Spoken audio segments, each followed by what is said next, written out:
Who knows what RRD stands for? RRD is the Lionel's raising his hand. It's the resist-refuse dynamic. So you know those family law cases? I'm going to stand over here so I'm not blocking the thing. You know those pesky family law cases where you have a custody dispute and a kid refuses to go be with their other parent? How many of you are familiar with those types of cases? Show of hands. All right, and we're scratching our heads going, what do? These children are empowered. They're saying, I don't want to go see dad. I don't want to go see mom. I don't want to go see parent A or parent B. This happens in same-sex relationships as well.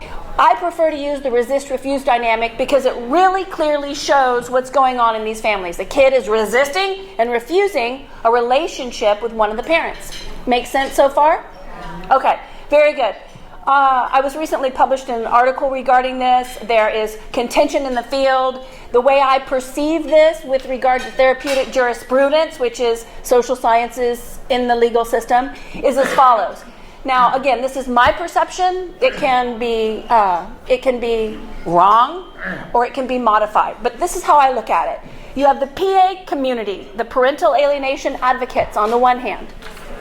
You have the domestic violence community on the other hand, which was responsible primarily for pushing the Peques bill, which then led to Family Code 3193. And then you have the AFCC, which is sort of in the middle, and they created a joint statement. The AFCC and another group created a joint statement, how to resolve these problems. How many of you are either members of or familiar with the Association of Family Conciliation Courts? Okay, very good. So my goal and intention regarding how to have children healthily have a relationship with two parents that are healthy was to bring the PA community sort of in line with the AFCC community and then go get the DV groups so that we can create legislation that actually helps.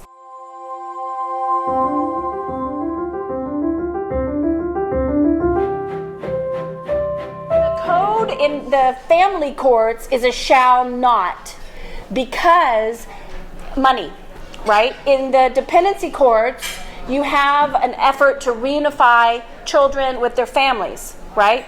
They're trying to rehabilitate parents. So there's money involved. According to the Welfare and Institution Code, and I don't have the exact number, but it's in your packet, you can see that the state is interested in reunifying children with their families, with their parents. Who can tell me why we have a shall not in this code? Okay? Do you want to stab at it? Who can tell me? Think about it. What does it say on the slide? That's right. We're in family court here. We're talking about family court, and they're not going to pay to have reunification because there's one parent already. So the family courts are fine. You've got a parent, the kid's taken care of. Simple as that. Let's go to the next slide.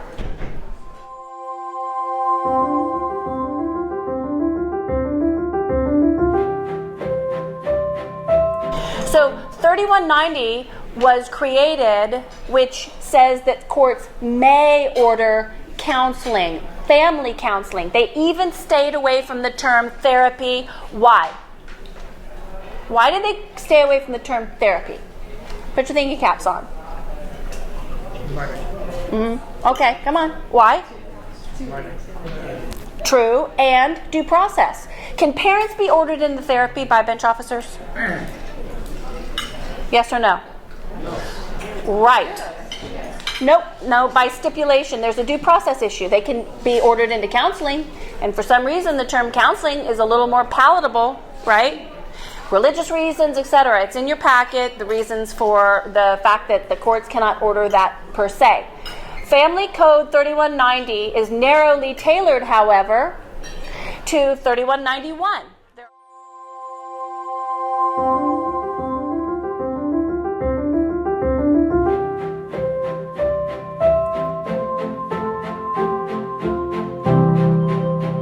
There are three areas by which counseling can be ordered in under 3191, and if you look in your packet, you will see. When there is a need for communication between the parties, when there's conflict between the parties, and when the parties need to co-parent. I'm seeing you guys nod your head. So one practice pointer that I do when I have a resist refuse case and a parent comes to me and says, my kid's not coming to the visitation or the parenting time, they're not following court orders, is I say, well, let's talk about your Our Family Wizard messages. Because if we create OFW messages that demonstrate that there's conflict between the parents, that there's a need for communication, and there's a need for co-parenting, guess what? You've got your elements met, and you can go to the bench officer and say, Your Honor, you can see that you can order counseling under 3190, narrow it to 3191, narrowly focus it to 3191, and you're going to be able to hopefully affect change for these families. There's also 2 provisions in that code. The court should find both of the following, and you can see that in your handouts. The counseling should be for the best interest of the child, and there's another factor as well. Okay, do you guys understand 3026 a little bit more based on the fact that it came out of the dependency court? Okay. 3190 is California Family Code. 3190 is for family counseling. 3190 is narrowly tailored to 3191 for 3 areas. What are they? Conflict, communication, and co-parenting. Excellent. And now what's the new one that came down? 3193, right? So what does 3193 say?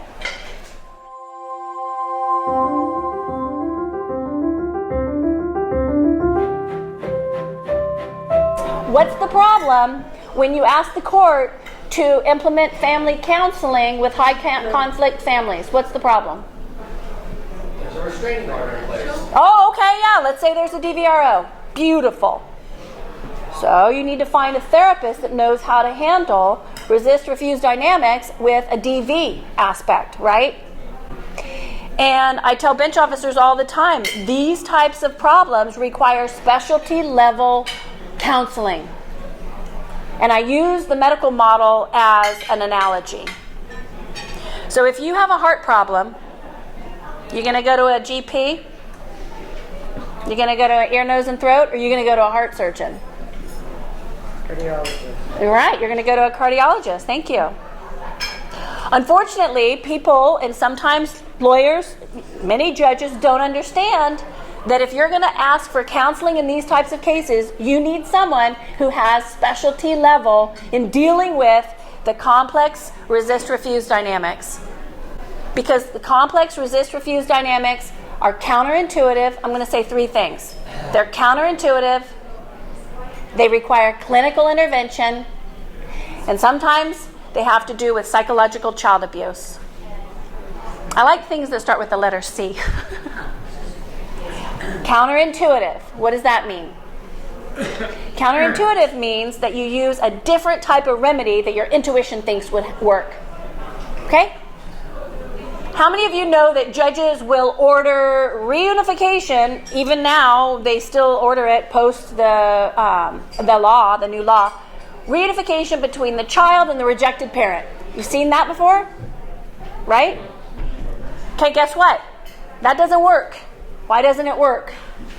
Because it reinforces the idea that there's something wrong with the rejected parent. Let's go fix them. Generally, in these types of cases, there's a family systems dynamic, and sometimes there's an element of domestic violence. And if a child is being weaponized, that's absolutely domestic violence. It's child abuse, right? So they're counterintuitive cases because you have to apply a different type of remedy, right? You can't just slap on what you think or the judge thinks with a Band-Aid on a bullet wound. Okay? So back in the 70s, the MDs were standing around scratching their heads because there's a kid bouncing off the walls, right? And there's a diagnosis. What's the diagnosis? There you go, ADHD. And what's counterintuitive about giving that kid Ritalin? It's going to be a cocaine addict. Yes, and you think, God, he's bouncing off the walls already. Why are you going to give him a stimulant? Right? That's counterintuitive. Similarly, you don't put a kid in a room with an unqualified therapist who's going to try to fix the kid and the rejected parent. It doesn't work, and it makes the problem worse. Okay, so that's one of the areas that you can resolve resist refuse dynamics with 3190 counseling. You need a qualified specialty level therapist, and there are only a few. That's a problem. I have vetted therapists all over California. If you guys want recommendations for therapists that have this skill set from San Diego to Napa, please reach out to me. I know who they are, and I will give you their names, because if you're going to bring your families to a therapist under 3190 or a counselor, you want to make sure that that counselor is not going to do more harm than good. You with me, guys? Yes. Okay, let's go to the second C, clinical. So clinical, these cases require clinical level expertise. So you guys know what that means. I'm not going to belabor it. And then psychological child abuse. All right, so I have what I have called a straitjacket proposed orders for the, quote, bad actor, the parent who is not following the visitation orders by the that the court has made. It's been a work in progress for the past 4 years. I started out taking a Canadian lawyer's request for orders. He called it the straitjacket orders, and then morphing it. And I've put it in front of my opposing counsel a few times, and it's been tweaked. But these proposed orders that you can find, download a copy of them from our website. I'm happy to share those with you. Are in a PDF, and they are an attachment 8 to a request for orders. You're wanting to create orders that essentially make it impossible for the parent who is not following custodial recommendations or custodial orders to wiggle out. So, for example, you ask the court, and I will give you these. If you reach out to me, I will send you a Word version, and you can tweak it for your purposes. You ask the court, for example, to order family counseling pursuant to 3190 for up to a year, because that's the limitation on 3190, unless the parties stip to extend the counseling. And one provision that you add is that the therapist has the ability to determine the frequency of the therapy, the location. After COVID, sometimes they do therapy conducted via Zoom. The protocol, the method of transportation to the therapy, and the goals of the treatment.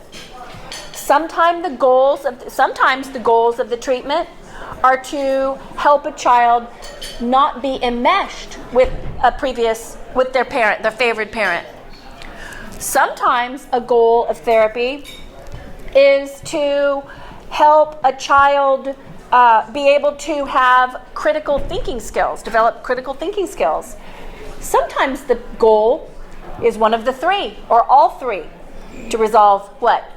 What are the three elements of California Family Code 3190?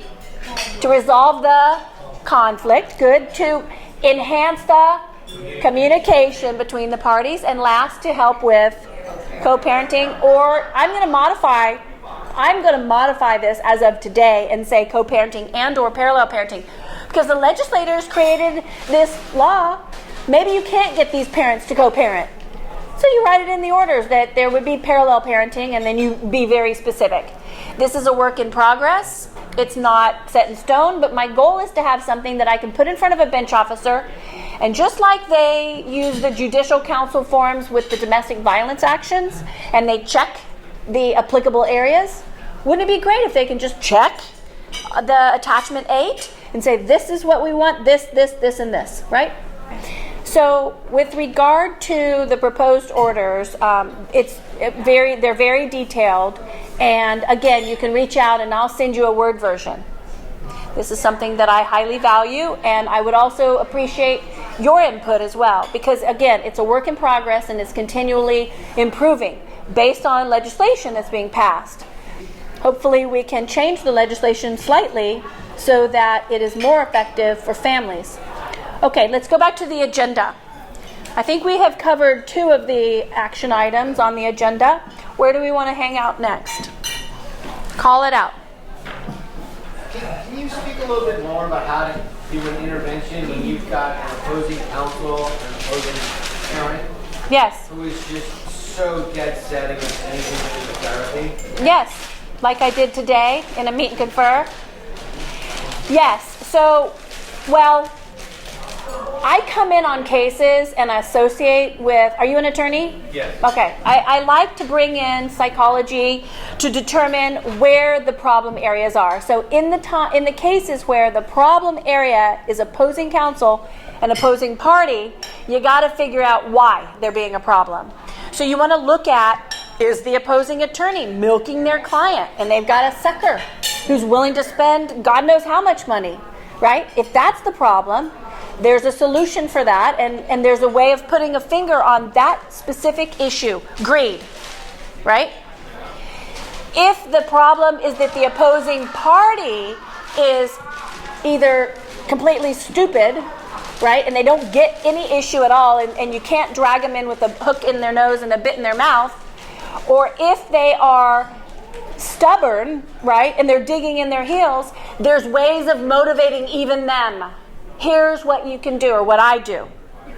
In my graduate program, I learned about a psychologist named Dreikurs, D-R-E-I-K-U-R-S. Are you familiar with? Okay, wow, you want to come up here with me? I've got 2 microphones. Richard or Rudolph Dreikurs said that when you have a bad actor, a badly behaving person, they're generally motivated by one of 4 false goals. I'm sorry, it's really loud out there. If you can put a finger on what the opposing party is doing because they're motivated by one of 4 false goals, you address that goal. Sometimes people are motivated to behave badly because they want attention. Sometimes people are motivated to behave badly because they want revenge. Sometimes people are motivated to behave badly because they want power. And sometimes the 4th goal is they have a sense of inadequacy. And if you want to communicate with me and we can talk about those 2 people, opposing counsel and opposing party, I can ask a few questions and then help identify what's the likely false goal. And then we put a finger on that goal. It's the key that opens the door. It's the key that you put in the lock. Maybe that's a better analogy, right? And then you get some movement of the needle. For example, today I had an opposing counsel on the call. And I know from my experience with her that she's motivated because she has to get the last word. She has to have the idea and control it. So I use a 1-down technique. What does that mean? I pretend like things are her idea, even though I already planted in her mind. Oh, what a great idea. Oh, yeah, ha, ha, ha. And she gets the credit. Who cares? I get the result I want, right? It's a little bit of mind games, but that's really what psychology is, right? The study of human behavior and figuring out a way to help manipulate people to do the right thing. I don't think the word manipulation is bad. Do you guys? Right. Right? For a noble goal. For a noble goal. Planting an idea? Correct. That's not manipulation. Well, if you're trying to manipulate human behavior for a noble goal in order to protect children from the conflict that they're in between their parents, or because an opposing attorney has to have the last word, or they want to milk their client, or they're just obstreperous because their client wants them to be. I mean, I've seen times where you just get the nastiest letters and communication from the opposing side because they're posturing for their client, right? It's ridiculous. Right. So this is a deeper discussion, but I'm happy to spend time with you. All right. So I'm picking up that we're getting close to the end. How's the time? It's 7:50. So I'm going to take the cue from you guys that I could wrap it up now, unless there's any other questions or comments or agenda items that we want to cover tonight. Great job. Oh, thank you.